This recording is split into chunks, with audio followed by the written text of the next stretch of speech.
The single, most crucial theater of World War II was not the Eastern Front or the sands of Africa, but the gray, storm-tossed expanse of the Atlantic Ocean. This was the longest battle, a relentless 6-year war for the lifeline of Britain and the material survival of the Allied war effort. If the German U-boats succeeded in cutting the supply routes, Britain would starve, the Soviet Union would receive no Lend-Lease aid, and the invasion of Europe would be impossible. Compelling evidence. In the war's early years, particularly during the second happy time of 1942, German U-boats sank ships faster than the Allies could replace them. Losses peaked when over 7 million tons of Allied shipping were destroyed in 1942 alone, bringing Britain to the brink of surrender. Insightful expert, quote, Prime Minister Winston Churchill acknowledged the existential threat, stating that the U-boat menace was the only thing that truly frightened him during the war, calling the Atlantic struggle a battle of tonnage. Logistics dictates survival. The ability to maintain supply lines is the non-negotiable prerequisite for global warfare. The Battle of the Atlantic was the foundational struggle upon which all other Allied victories were built. The strategic architect of the early U-boat dominance was Admiral Karl Dönitz, whose Wolfpack doctrine transformed submarine warfare from solitary attacks into coordinated, devastating hunts. This strategy exploited the inherent vulnerability of the convoy system. Compelling evidence, Dönitz recognized that solitary attacks were ineffective. Instead, his U-boats would shadow a convoy, reporting its position to headquarters, which would then vector a Wolfpack of 10 to 30 U-boats to attack the convoy simultaneously at night, when the U-boats were undetectable on Allied radar. Insightful expert, quote, Dönitz himself championed the Wolfpack concept as the only way to effectively overcome the defensive strength of the convoy system, emphasizing the psychological shock of mass, coordinated attacks that would cause chaos among the scattered merchant vessels. Coordination multiplies threat. A decentralized force can achieve mass concentration through perfect communication. The Wolfpack doctrine turned the ocean's vastness from a sanctuary into a trap. The initial Allied attempt to defend the sea lanes was hampered by outdated doctrine and technological gaps, creating a vivid scenario of crisis and frustration on the part of the escort crews. The Royal Navy, veterans of WW2's U-boat war, were slow to adapt to Dönitz's new mass attack strategy. Compelling evidence, early escorts, often consisting of older destroyers and corvettes, lacked the necessary speed and endurance to chase U-boats effectively, and their sonar AS-DIC systems were often only effective when the U-boat was submerged and moving slowly, rendering them useless against a U-boat surfaced at night. Insightful expert, quote, Captain Frederick J. Walker, the most successful British anti-submarine warfare commander, famously had to pioneer aggressive, proactive hunting tactics in the field, recognizing that passive escort was insufficient against the Wolfpacks. He emphasized that the only way to win was to get the hunter before he gets you. Adaptation is paramount. A failure to rapidly adapt defensive doctrine to new offensive tactics guarantees catastrophic loss. Relying on the methods of the last war is the greatest failure of intelligence. The vulnerability of the escort ships was exacerbated by a profound psychological factor, creating a chilling personal anecdote about the terror of the mid-Atlantic struggle. Merchant sailors and naval escorts alike faced the constant, invisible threat of instant, icy death far from shore. Compelling evidence. The U-boats often utilized surface speed superior to that of the convoy itself, and the primary attack method, the night surface attack, left the victims with virtually no warning. Insightful expert, quote, One merchant seaman described the U-boat as a ghost with teeth, embodying the unseen and uncatchable nature of the threat. The deep personal trauma inflicted on the thousands of men and women who risked their lives to cross the Atlantic fueled the political will necessary to win the battle. Courage fuels the delivery. The willingness of merchant mariners to face invisible terror guaranteed the continuity of the Allied war effort. The tenacity of the civilian sailor was the true, unsung strategic resource. The strategic weakness of the entire German U-boat doctrine lay in its fundamental reliance on radio communication, leading to a massive, intriguing question: how did Admiral Dönitz's strategy of centralizing control over his dispersed U-boats become the Achilles heel that the Allies ultimately exploited? The answer lies in the critical vulnerability of the Enigma machine and radio transmission itself. Compelling evidence. The Wolfpack doctrine required continuous, encrypted communication. U-boats had to report sightings to headquarters, and headquarters had to transmit attack orders back to the pack, a cycle that relied entirely on the Enigma code machine. Insightful expert, quote, "The Germans were so confident in the security of Enigma that they often included operational details in their messages, believing that even if the transmissions were intercepted, the content would remain secure for centuries. This massive overconfidence proved fatal. Control creates vulnerability. Centralized command, while tactically effective, dramatically increases the enemy's access to communication patterns. The logistical need to command a dispersed force inevitably generates the intelligence necessary for its defeat. The immediate necessity of closing the mid-Atlantic, Black Pit, the vast area where land-based air cover could not reach convoys, created a complex, surprising insight. The victory in the Atlantic was won not by one innovation, but by a coordinated system of systems, marrying technology and doctrine. This multifaceted approach closed the gap. Compelling evidence. The Allies rapidly developed escort carriers, small, mass-produced carriers, and VLR, very long-range Liberator aircraft, to patrol the Black Pit, finally eliminating the U-boat sanctuary. Insightful expert, quote, "Allied analysts concluded that no single technological measure, not code-breaking, not radar, not the convoy system, would have succeeded alone. Victory required the complete, synergistic deployment of all available scientific and operational countermeasures. Synergy is resilience. A successful defense against a dynamic threat requires a multi-layered, integrated network of technologies.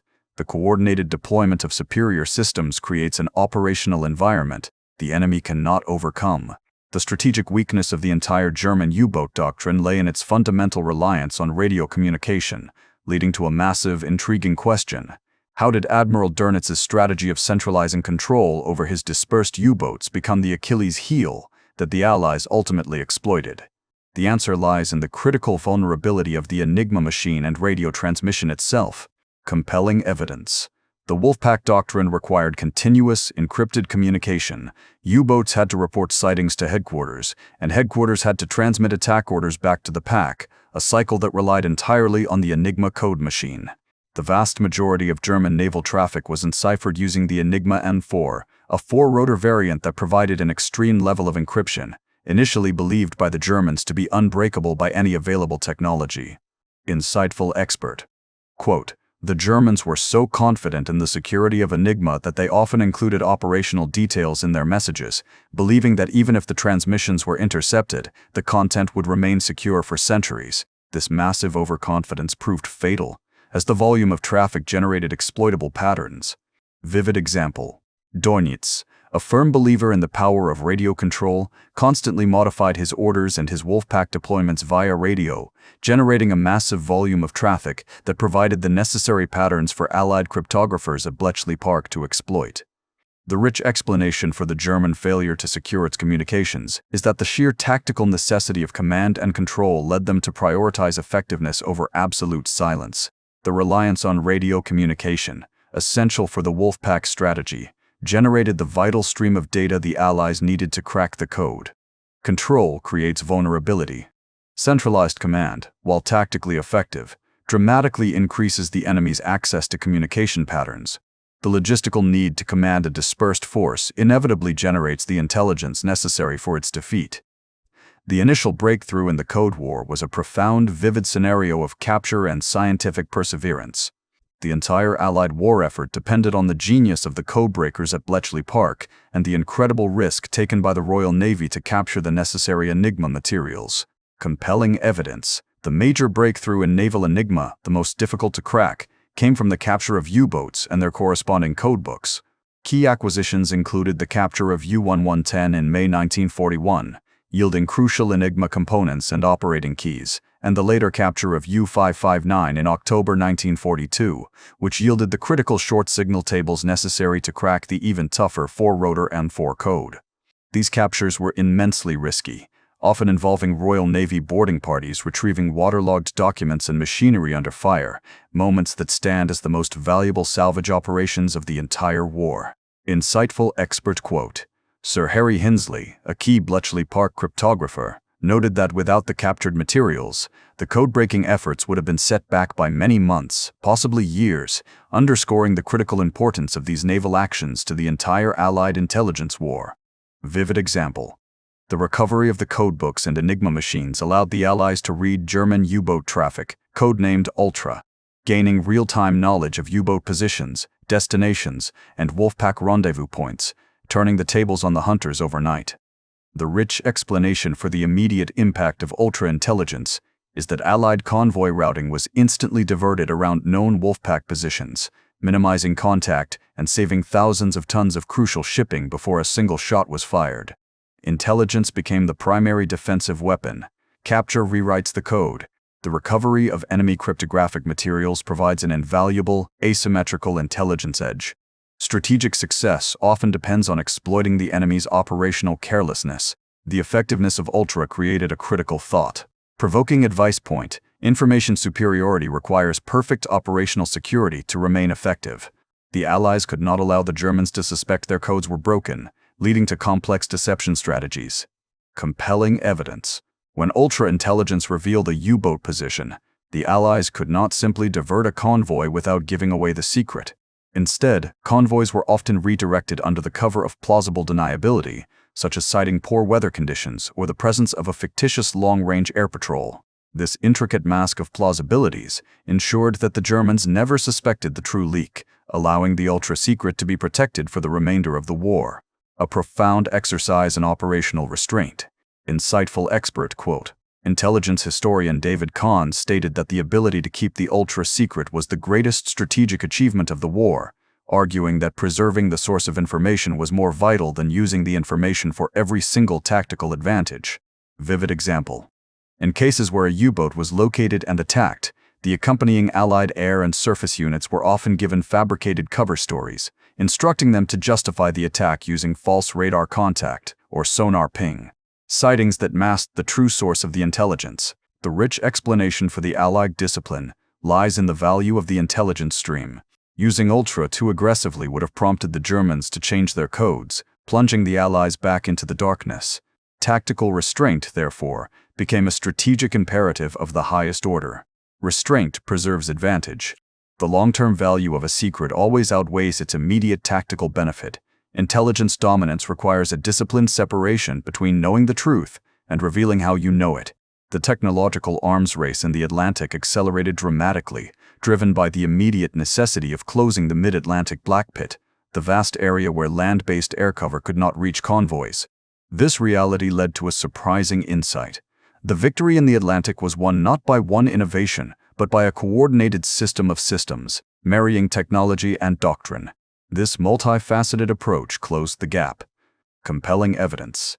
The Allies rapidly developed escort carriers, small, mass-produced carriers built on merchant hulls, and VLR, very long-range Liberator aircraft to patrol the Black Pit, finally eliminating the U-boat's sanctuary. This air cover was further enhanced by H2S radar, a short-wavelength radar vital for detection, and AGCEESK, powerful forward-facing searchlights that allowed aircraft to suddenly illuminate surfaced U-boats at night when they were charging their batteries, turning the hunters into the hunted. Insightful expert quote. Allied analysts concluded that no single technological measure, not code breaking, not radar, not the convoy system, would have succeeded alone. Victory required the complete, synergistic deployment of all available scientific and operational countermeasures.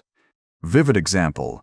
The introduction of the 10 cm wavelength radar, derived from the cavity magnetron, a key British innovation, proved instrumental, as its shorter wavelength made it highly effective at spotting the small, metal periscopes of surfaced U-boats, solving the critical nighttime detection problem that had plagued the escort fleets.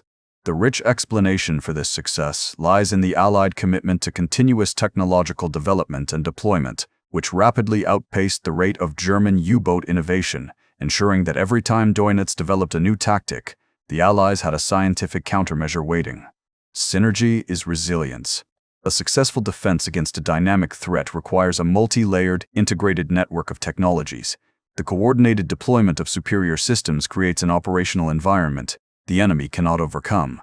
The Allied response to the U-boat's surface and submerged threats required specialized solutions, leading to a crucial vivid scenario of technological adaptation in the heart of the convoy battle. This was a battle between sonar and silence. Compelling evidence. The high-frequency direction, finding HFSDF system, known as Huff Duff, was a passive directional radio receiver installed on escort ships.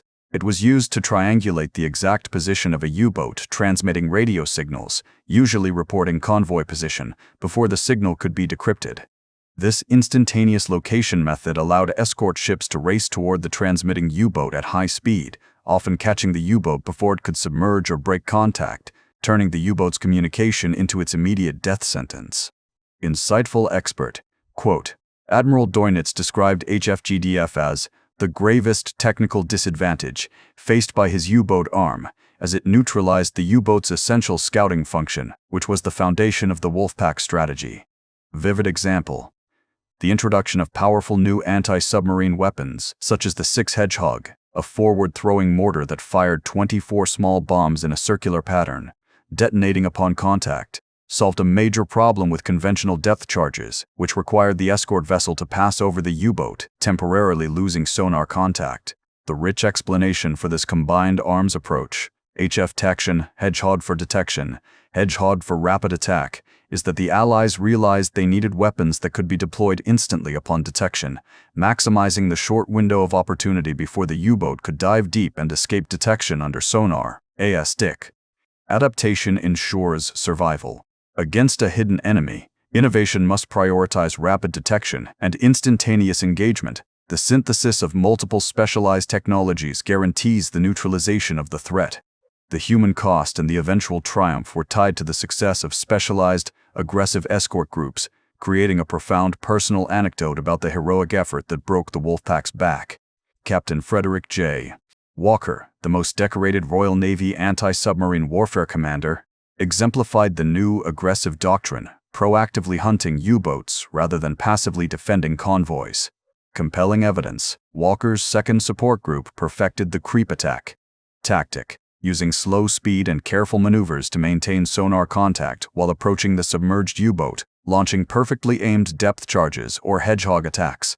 Walker's group alone was responsible for sinking 20 U-boats during the most critical period of the battle, proving that specialized hunter-killer groups could achieve decisive victories against the concentrated Wolfpacks. Insightful expert quote, Walker insisted that every man in the anti-submarine crew be trained as an expert from the radar operator to the sonar technician, ensuring perfect coordination and minimizing error in the fast, confusing environment of a U-boat attack. Vivid example: the psychological shift was immense. U-boat captains, who once felt secure hunting in groups, suddenly faced relentless, expert hunter-killer groups who chased them mercilessly across the Atlantic, often for days, reversing the roles of hunter and hunted. The rich explanation for this success is that the technological advantage was finally matched by the doctrinal expertise and command excellence necessary to fully exploit it, turning the tide from late 1943 onward and guaranteeing the steady flow of men and material necessary for the D-Day invasion. Expertise defeats terror. The best technology requires the best human expertise to maximize its lethality. Specialized training and aggressive doctrine are the final multipliers of technological superiority. The strategic shift was confirmed in May 1943, a month the U-boat arm grimly dubbed Black May. This marks the decisive, surprising insight: the Allies had definitively won the Battle of the Atlantic, forcing Admiral Dönitz to withdraw the bulk of his U-boat fleet from the crucial North Atlantic convoy routes. Compelling evidence: in Black May 1943, Allied forces destroyed a staggering 43 German U-boats while losing only 34 merchant ships. The first time Allied sinkings exceeded German construction, reversing the critical tonnage ratio. Dönitz ordered a temporary cessation of operations in the North Atlantic, recognizing that the combined threat of ultra-intelligence, VLR aircraft, 10 cm radar and HF-Gen M-meter radar and HF-Gen M-meter radar and denimeter rates too lethal for his U-boats to operate effectively.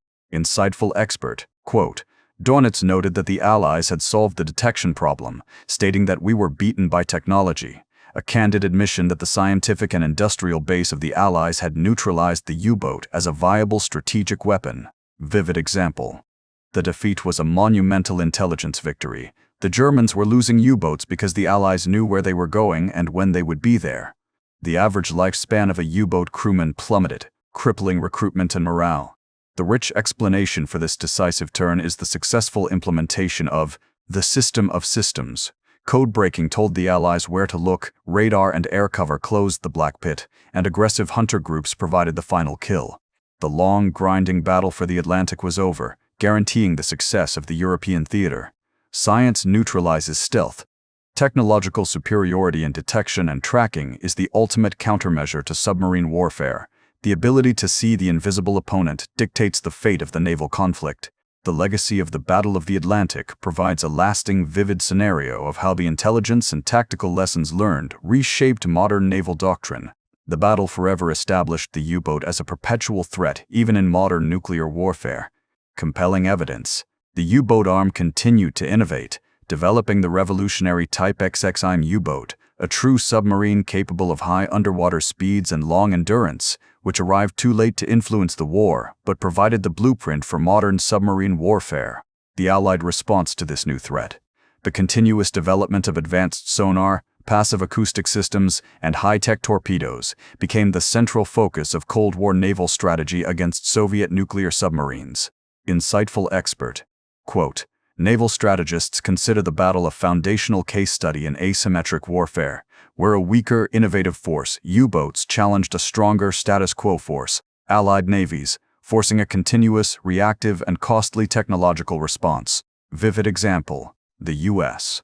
Navy's adoption of the convoy system, escort carriers, and centralized air command structures became a permanent part of their operational doctrine, recognizing that these seemingly simple methods were the most effective way to defend global logistics.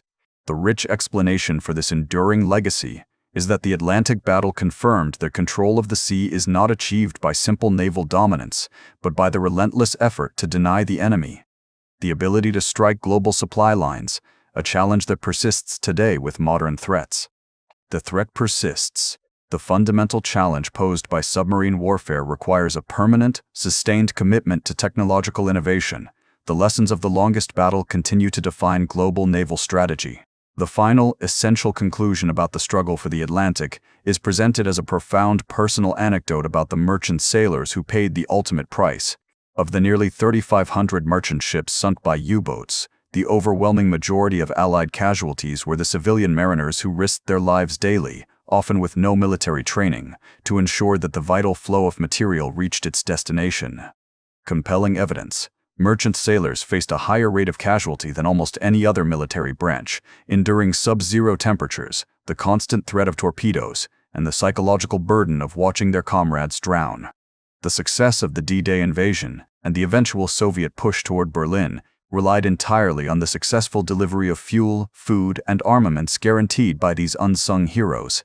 Insightful expert. Quote, "The bravery of the merchant marine, often sailing unarmed vessels into the worst theater of the war, is regarded by historians as one of the greatest collective acts of courage in the 20th century, a willingness to risk everything for the survival of their nations." Vivid example. The long-term trauma of these civilian sailors, who were often denied the military honors and support given to uniformed personnel, serves as a poignant reminder of the hidden human cost of maintaining a global supply chain during total war. The rich explanation for this final tribute is that the Battle of the Atlantic was won because a critical mass of ordinary people decided that the cause was worth risking their lives for every single day. Their collective commitment guaranteed that the Battle of Tonnage was ultimately won by the Allies. Civilian courage wins. The unwavering commitment of non-combatants to logistics is the essential foundation of victory in a total war. The ultimate triumph of the Battle of the Atlantic belongs to the resilient civilian sailor. The technological arms race in the Atlantic didn't end with the defeat of the U-boat in Black May. Instead, it spiraled into a realm of highly niche and terrifying innovations, creating a crucial, surprising insight. The German military came tantalizingly close to regaining the initiative by leveraging sophisticated acoustic and atmospheric technologies. This technological push was driven by desperation, but provided the blueprint for many Cold War weapons. Compelling evidence. Admiral Dönitz's command poured resources into developing the NAT German Naval Acoustic Torpedo, or T5, a passive homing torpedo designed to target the noise generated by convoy escort ships. This weapon forced the Allies into a desperate scramble to invent sophisticated countermeasures, such as noisemakers, Foxer gear, towed behind the escort vessels to draw the torpedoes away. This shift to acoustic warfare required a new level of scientific defense, moving the battle into the realm of sound and hydrodynamics, forcing the Allies to invent countermeasures that were as technologically advanced as the torpedoes themselves. Insightful expert. Quote, Scientists at the Admiralty noted that the Gnat was a brilliant, terrifying weapon because it neutralized the U-boat's greatest vulnerability, the need for a precise visual lock, by turning the escort's defensive action, its propulsion, into its own destruction. Vivid example.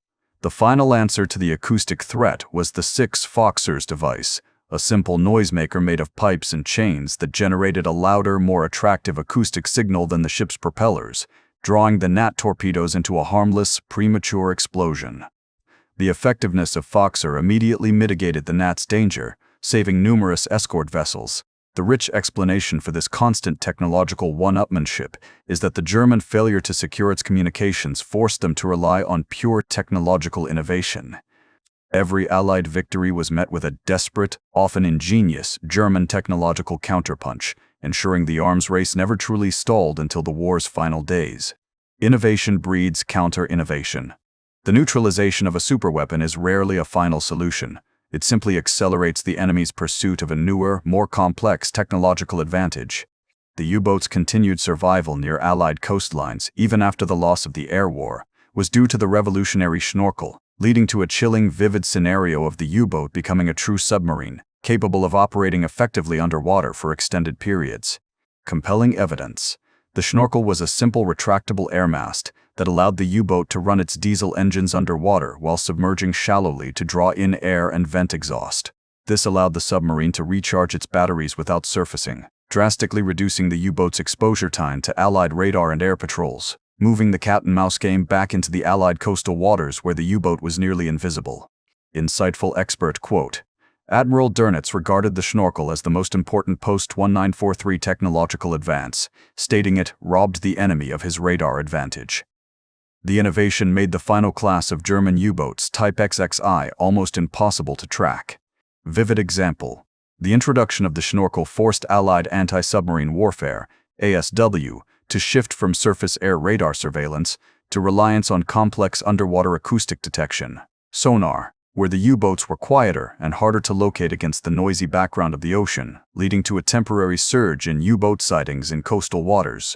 The rich explanation for the schnorkel's significance is that it temporarily extended the life of the older U-boat types and formed the critical technological bridge to the true submarine designs of the Codebreakers XX, which were designed to operate almost entirely submerged, proving that a simple technology can revolutionize a complex system. Simplicity wins camouflage. The most effective technological leaps often involve simple concepts that radically alter the core operational profile. The schnorkel turned the semi-submersible U-boat into a genuine submersible, redefining the rules of engagement. The final, bizarre front of the Battle of the Atlantic was a secret, intense war for meteorological supremacy, leading to a complex, intriguing question: how did German U-boats become critical players in the weather forecasting operations that determined the success of Allied strategic planning? The answer lies in the critical need for accurate Arctic weather data. Compelling evidence. To accurately forecast weather over the North Atlantic, and Europe crucial for bombing raids and D-Day planning, the Allies needed real-time data from the Arctic. German U-boats and weather ships operated clandestine weather stations and broadcast real-time meteorological data that the Allies desperately needed to decipher. The capture of these U-boats became priority missions not for sinking tonnage, but for capturing the specialized Enigma keys and weather codes, which unlocked the key to predicting Northern European weather patterns, offering a massive advantage in timing operations. Insightful expert. Quote, General Eisenhower's staff stressed that reliable long-range weather data was essential for choosing the D-Day invasion window, underscoring how deeply naval operations became intertwined with meteorological intelligence. Vivid example. Several U-boats, such as U-505 captured by the U.S. Navy, were targeted specifically because they carried the latest weather-related Enigma codes. These codes were even more highly guarded than the standard naval codes, confirming their immense strategic value for predicting operational windows over the English Channel. The rich explanation for this niche warfare is that accurate weather forecasting, combined with decrypted intelligence, gave the Allies a critical edge in timing their major operations, turning the U-boats into unwilling, crucial cogs in the Allied strategic planning machine. Weather is strategy. Control of meteorological data provides a critical tactical advantage. Even the most advanced enemy weapons can be forced into the role of intelligence gathering against their will. The technological innovation within the U-boat fleet did not stop with defeat. Instead, it reached a fever pitch in 1944 with the development of the Type XX mine U-boat, a revolutionary design that provided the ultimate, surprising insight. Germany had perfected the true submarine, but the innovation arrived too late to change the course of the war. This final design forced the Allies to completely rethink future naval strategy. Compelling evidence.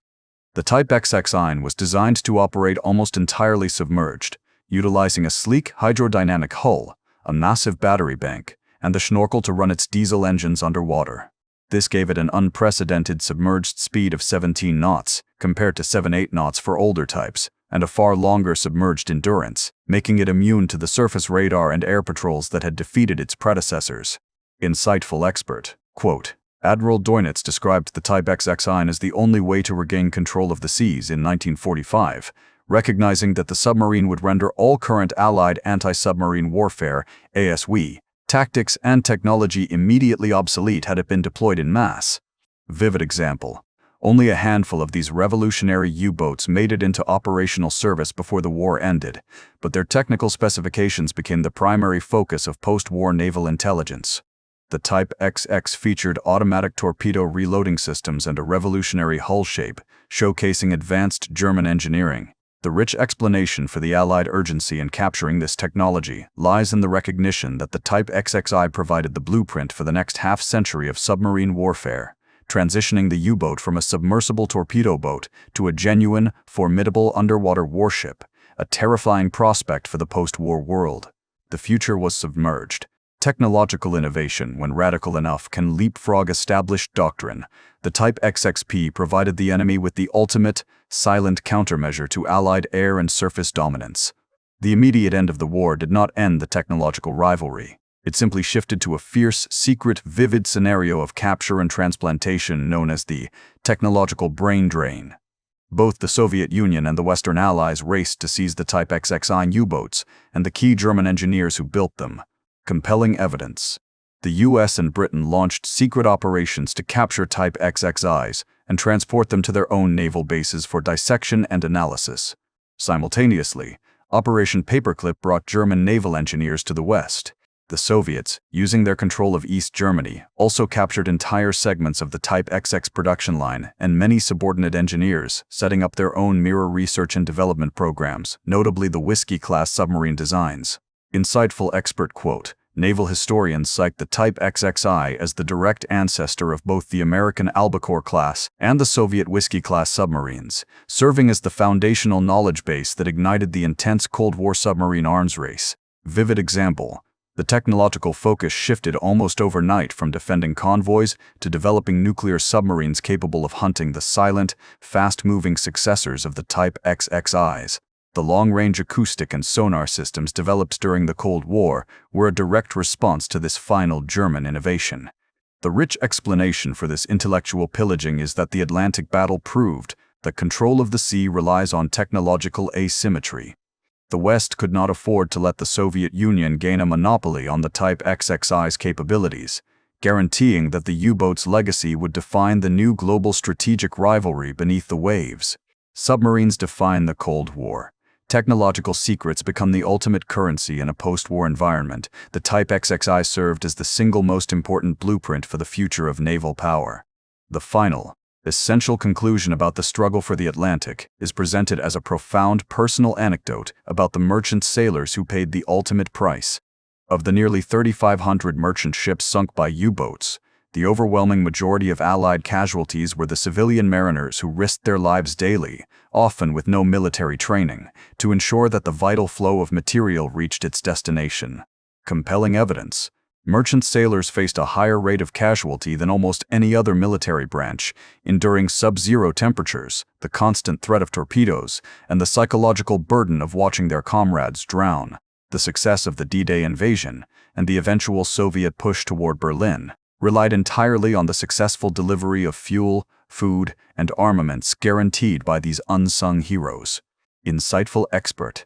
Quote, the bravery of the merchant marine, often sailing unarmed vessels into the worst theater of the war, is regarded by historians as one of the greatest collective acts of courage in the 20th century, a willingness to risk everything for the survival of their nations.